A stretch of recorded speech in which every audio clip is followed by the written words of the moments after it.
Another winnable game, another dismal performance as the Minnesota Wild get thumped by the Philadelphia Flyers 6-2.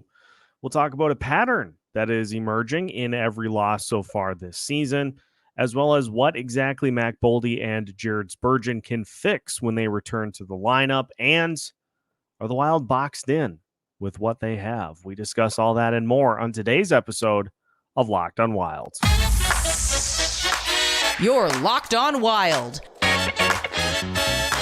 your daily podcast on the Minnesota Wild. Part of the Locked On Podcast Network, your team every day. Hey, this is Brandon Duham, and this is Locked On Wild.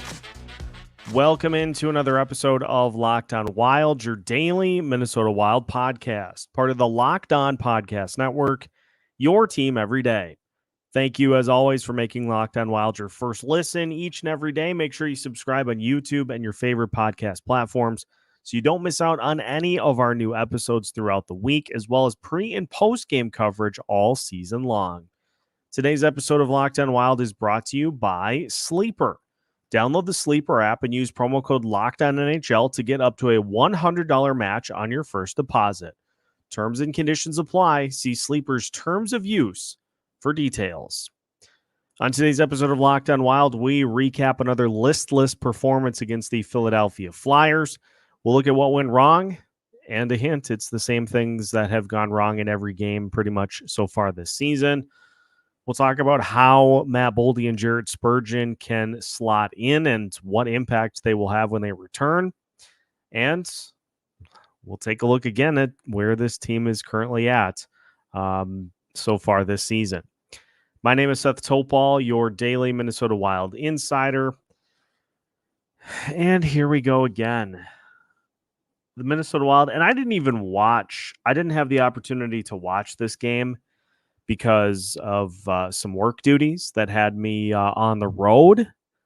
But honestly, you don't really have to watch to get the story of what happens in these games. You just have to follow the correct people on X to get a sense of what's happened. And it's almost to the point where we need to create a bingo card for Minnesota Wild games. And maybe this is something that I'll do with some free time here as the season unfolds. But it's the same recipe.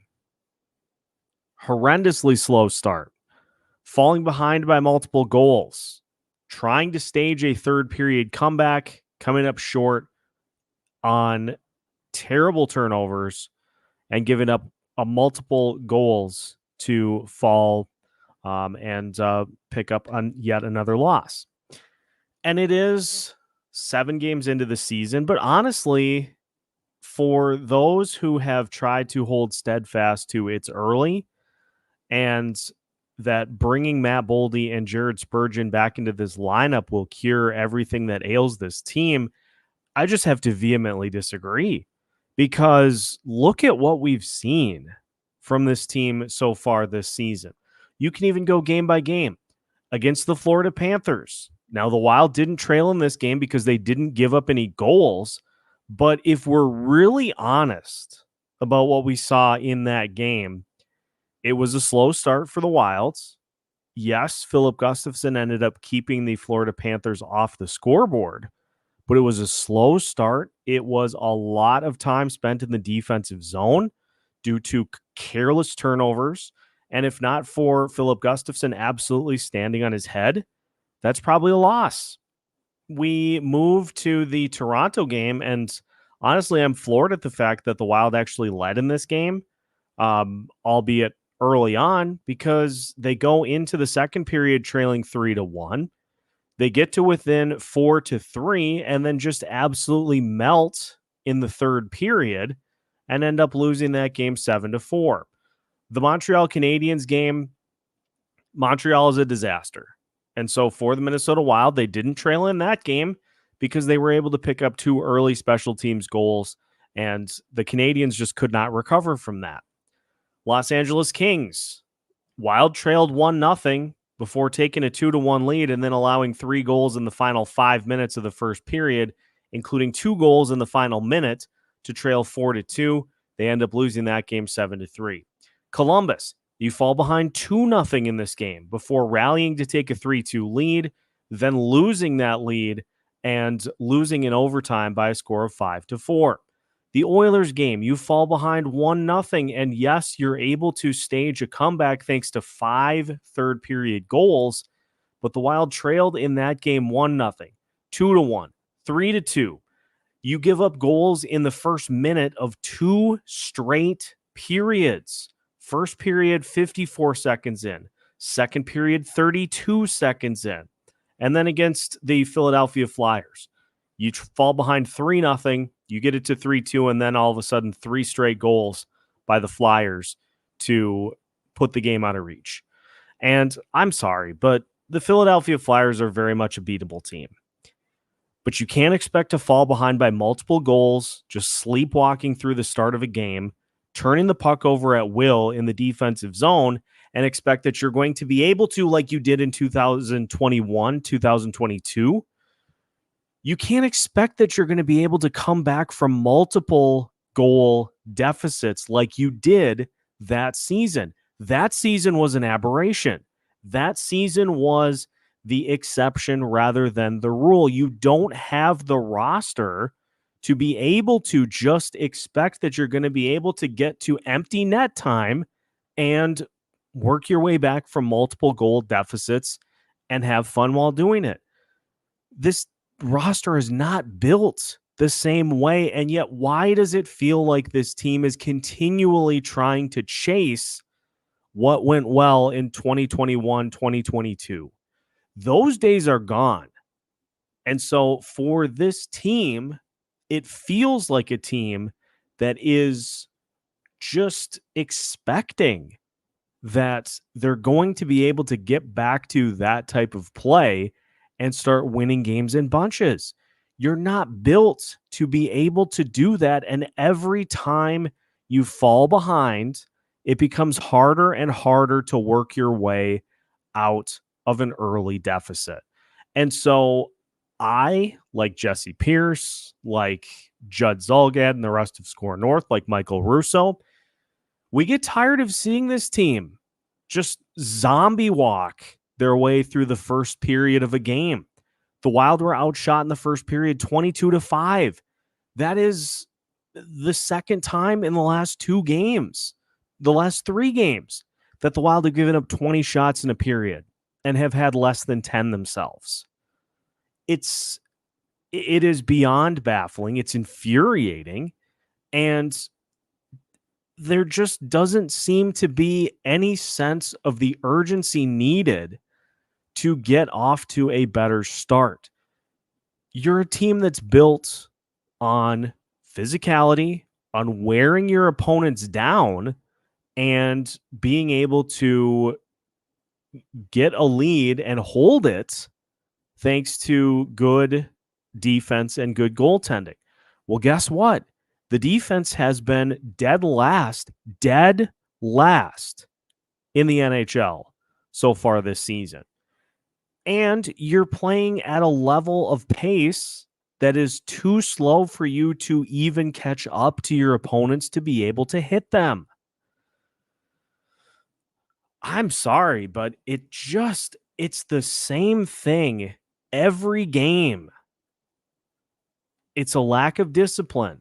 It's a lack of any sense of urgency early in games. And it speaks to a team that just doesn't really understand where they're at in this season. The adage of you have to allow for 10 games to really get a sense of what your team looks like. And again, I understand that Spurgeon and Boldy are big losses. But guess what? We're on game 7 of the season. And what have we seen so far this year? We've seen bad starts. We've seen multi-goal deficits in almost every game. And we've seen the Wild be able to use their special teams to beat the Montreal Canadiens. Beyond that, you pretty much have gotten what you deserve. And if you don't find ways to start the games better, it's going to continue to happen because guess what? You have not gotten to the part in the schedule yet where you play your divisional opponents. Haven't played St. Louis yet. Haven't played Dallas yet. Haven't played Nashville yet. Haven't played Colorado yet. Those games are coming. Oh, and the fact that you get to go play the Eastern Conference, particularly the New York Rangers, the New York Islanders, the New Jersey Devils, and the Buffalo Sabres, 9 straight games. This current situation, 3-3-1, with really not a concrete idea as to when Jared Spurgeon is returning, as to when Matt Boldy are returning, you could see this start to really gain traction downhill if these types of issues don't improve. It just has to. Everybody on the team has to look inward and see what they are doing to contribute to these slow starts. Entire periods of, just like I said, zombie walking through the start of games. And it just continues to happen. And so I kind of counter back. And again, for those that want to have the optimistic approach to this, the glass half full approach to this, I applaud you. Anybody that's listened to this show long enough knows that that is my general rule of thumb, is to err on the side of optimism, is to err on the side of let's let things play out. But as we'll talk about here in a second, which of these issues that are plaguing this team are going to be fixed by the players that are not currently on the roster? And so we'll continue to dive in and just throw questions out into the ether as to what needs to change and what will change when players such as Spurgeon and Boldy come back, and what is beyond them to have to be fixed by a majority of the team. We'll continue today's episode of Locked On Wilds after this.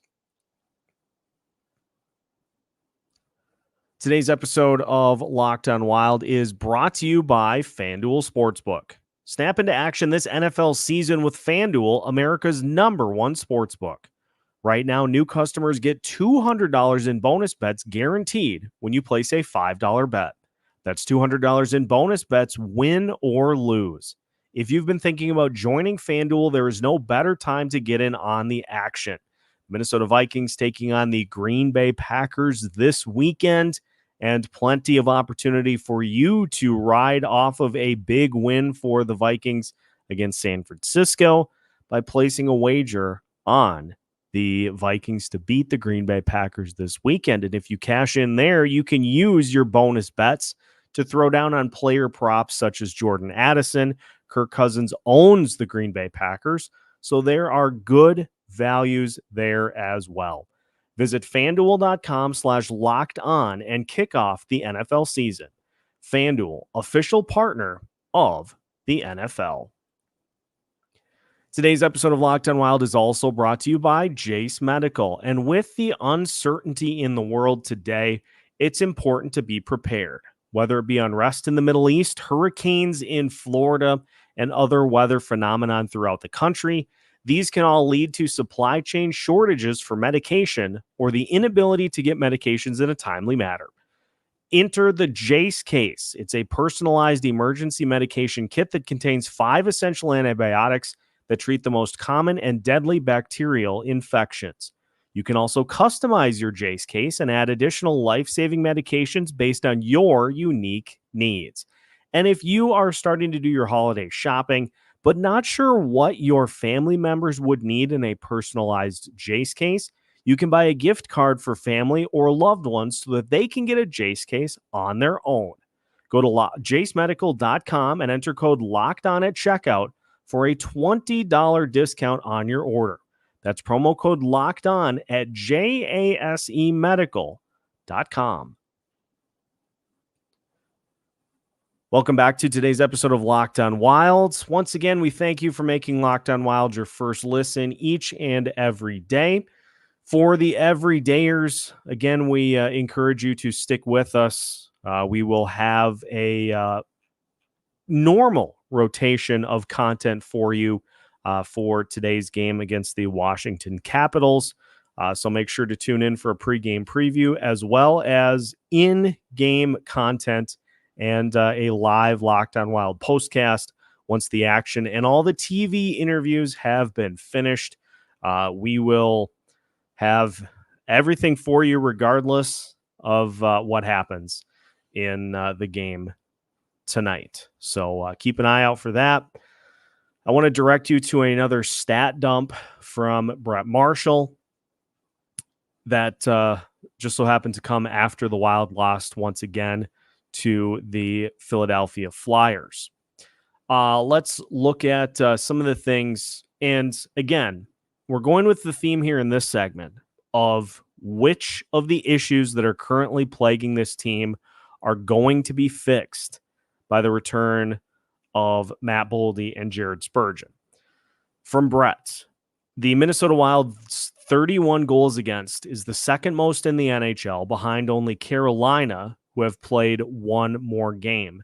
Now, you can argue here that this is where Jared Spurgeon's going to have the biggest impact in getting back into the defense by being able to restore order and help the Wild to get back to what we've expected of this decor over the past few years. And I would even probably grant you part of a point in that regard, because the next bullet point is one that is, I think, starting to get concerning, is Brock Faber leading the Minnesota Wild in total time on ice of 162 minutes, 15 seconds. And Faber was on the ice for 4 goals tonight by the Philadelphia Flyers. And so for the concerns about him being expected to play a number one defenseman role or a top pairing defenseman role and having that start to catch up to him, what do you expect? I mean, we're talking about a young player that is going from being part of the group to being thrown in to playing top pairing minutes because of Spurgeon being out of the lineup. So Spurgeon coming back in can fix there. But here are some of the other things that are problematic for this team. Philip Gustafsson's 22 goals against is the most in the NHL. And I know not all of them have been Philip Gustafsson's fault, but a lot of the issue is stuff that we've already talked about, with turnovers in the defensive zone leading to additional opportunities for opponents, and just this overall disregard for any sort of puck control or puck security, leading to multiple chances for opponents.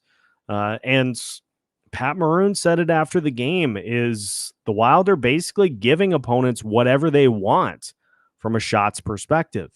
And so it is something that just has to be completely fixed. And I'm a little puzzled at the fact that you have players after the game, in particular Pat Maroon, saying that it's not on the team, or it's not on the coaches, it's not on the coaching staff, it's on the players to step up and do their jobs. And he's right, but at the same time, if the players aren't doing it themselves, and if that is the style that you prefer, is to allow the players to kind of police themselves and step up and take action when they deem fit, you as a head coach still have the ability to step in and say, hey, this is unacceptable. And it just feels like it's an entire group that feels as though these next 2 years mean nothing. And I know that's a strong statement to make for Game 7 of the season, but one of the things that I think we expected from this group, with the cap constraints over the next couple of seasons, was that it would be one that would take a step back. And with the lack of urgency at the start of the season, it feels like a group that saw a lot of that and said, well, if we're not going to be a playoff team, maybe we should just try to be bad. And that's fine for a 1-year sample. That's fine for a 1-year sample if you just, as a team, it's not anything that would ever be publicly said, but just collectively as a team, just don't have it. You just, no matter what you do, no matter the players that are in the lineup, you just don't have that right mix, that magic to be able to contend and compete at a high level. But as we'll talk about in a little bit, what you then should do after situations like that is to try to tweak and cultivate the roster a little bit. And the opportunities to do so are very few and far in between. So Spurgeon coming back will help some of the defensive issues, but not the turnovers. Matt Boldy coming back will help with controlling the puck and keeping it out of the defensive zone for some of the time. But then we get to some of the other issues. No Minnesota Wild player who has taken more than 50 faceoffs has won more than 48% of them. Joel Eriksson Ek is second in the NHL in faceoffs lost with 78. The Minnesota Wild have only won 29% of their faceoffs while on the penalty kill. These are all issues that Matt Boldy's not going to be able to fix by coming back into the lineup. And this, again, is where we said if the Wild are not going to be a team that beats you with skill and speed, you have to dominate the details. Dominate the details includes being careful with the puck, winning faceoffs, and playing your brand of hockey. And we aren't getting any of those right now. We are not getting a single one of those three. And so it just looks like a ship out at sea without an oar, without a motor, but with a ton of people that are just looking around wondering what to do. And it's game 7 of the season. And I know the hope is that Jared Spurgeon and Matt Boldy coming back will help restore a lot of the order. But what happens if somebody else gets hurt? What happens if you have multiple players that aren't hurt enough to be on injured reserve, but are hurt enough to not play? And so we'll finish today's episode by discussing the notion of have the Wild box themselves in to repeat this based off of what happens this season. We'll talk about that as we finish today's episode of Locked On Wild after this. Today's episode of Locked On Wild is brought to you by Sleeper. There are no shortage of possibilities that could happen this year in the NHL. The Vegas Golden Knights could repeat as Stanley Cup champions. Leon Draisaitl could score 70 goals, and you could all find a lot of great winnings by playing daily fantasy hockey on Sleeper, the official daily fantasy app of the Locked On NHL Network. Sleeper is our number one choice for daily fantasy sports and especially daily fantasy hockey, because with Sleeper, you can win 100 times your cash in daily fantasy hockey contests. All you have to do is pick weather studs like Nathan MacKinnon, Alex Ovechkin, Leon Draisaitl, or more will record more or less than their Sleeper projections for things like goals, assists, saves, plus minus, and more in a given game. Best of all, you can talk to your team or group with the chat function in the app. You can connect with other fans, and all of your entries can be made in under a minute. Use promo code LOCKEDONNHL, and you'll get up to a $100 match on your first deposit. Terms and conditions apply. That's code LOCKEDONNHL. See Sleeper's terms of use for details and locational availability. Final segment of today's episode of Locked On Wild. Once again, we thank you for making Locked On Wild your first listen each and every day. And I'll just tease it a little bit. We've got a big announcement hopefully coming next week that will allow you to interact even further with yours truly throughout the course of the season. with some bonus content, but more on that coming up for you next week. So Matt Boldy and Jared Spurgeon return to the lineup. What happens if somebody else gets hurt? What happens if you have situations like Freddie Gaudreau where, say, Marcus Foligno gets banged up and he can't play for 4 or 5 games, but not enough to get put on long-term injured reserve? It's a situation where it just felt like there was a perfect opportunity after this season to make some decisions on critical pieces, whether or not they were going to be part of the long-term plan for this team and allow you the opportunity to look at how to create a playoff contender with a little bit of a different viewpoint, a little different spin on it. You have your core pieces, obviously, Joel Eriksson Ek, Matt Boldy, Kirill Kaprizov. You've got your core guys, but it just felt like there was a natural opportunity, if similar postseason failures happened, to put new pieces around those players to free up money and to try to hit this thing from a different angle. And instead, what we have now done is locked in a bunch of those different pieces so that now you basically are in a situation where, with the exception of 1 or 2 players here or there, this is what we're going to get next year too. And so you look at the level of players that are not going to be able to be moved because of modified no trade clauses or no move clauses. We'll start with Kirill Kaprizov. Now, he doesn't officially have one right now, but I believe he has one that kicks in next season. And at this point, I don't think there's any way in which he ends up being moved. So cross him off the list. You just signed Matt Boldy to a long-term extension. Cap Friendly doesn't list any sort of modified no trade or no movement clauses, but that contract is essentially a guarantee that he's going to stick around. Matt Zuccarello has a modified no trade clause beginning 2022-2023. So he has a list of 10 teams that he submits. It doesn't look like he's going anywhere. Joel Eriksson Ek does not have one in his, so far as I can tell. But again, he's not a guy that's going anywhere.